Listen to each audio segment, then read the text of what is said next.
In our previous discussion, we focused on the fall, the introduction of sin into the human race. This raises the question, how are we impacted by the fall? Do we face the same choice Adam and Eve had?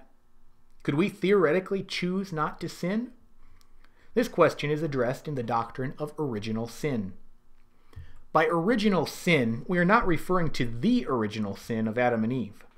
Rather, we are talking about the fact that all humans are born in a sinful condition. When I was a young Christian, I used to think of people as blank slates. We are born innocent and later become sinners by the action we choose. But this is contrary to the teaching of the Bible. Humans are not born as blank slates. From the moment we enter the world, we are marred and marked by sin. We are sinners from birth. This is what we mean by original sin.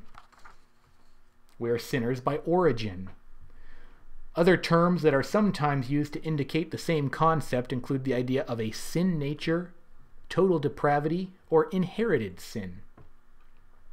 So, how do we know this? When my first son was born, I had a hard time looking at that sweet little baby and imagining that he was in any way corrupted. Of course, by the time he was 2, all doubts had been eliminated. But the Bible provides clear teaching on the topic of original sin. First, there is the fact that everyone sins. For all have sinned and fall short of the glory of God. There is no one who can avoid sin in life. Second, the Bible teaches that this sin is not simply a choice we make later in life. Rather, we were sinners while still in our mother's womb. Psalm 51:5 teaches, "I was brought forth in iniquity, in sin my mother conceived me." Indeed, sin is not just something we do, it is part of our very nature. Ephesians 2 describes this condition. "And you were dead in the trespasses and sins in which you once walked, and were by nature children of wrath." We see that sin extends to and corrupts all 3 aspects of personhood. Our mind is corrupt. Ephesians 4:16 talks about the futility of their mind being darkened in their understanding.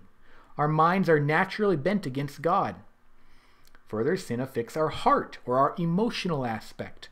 The heart is more deceitful than all else and is desperately sick.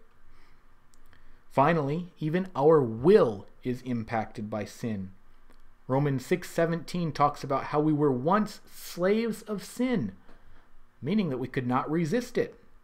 Though in theory our wills are free, sin has corrupted and bound them. So because of original sin, we are not blank slates. We could not live sinless lives even if we tried. The theological term we use for this is total depravity. Like the creature Gollum from Tolkien's Lord of the Rings series, we are so corrupted by evil that, try as we might, we cannot overcome its effects. As Gollum was a slave to the One Ring, so we are slaves to sin. Romans 1:28 teaches that God has given us over to a depraved mind to do those things which are not proper. To conclude our discussion of original sin, we'll briefly consider this idea of total depravity and what it does and does not mean.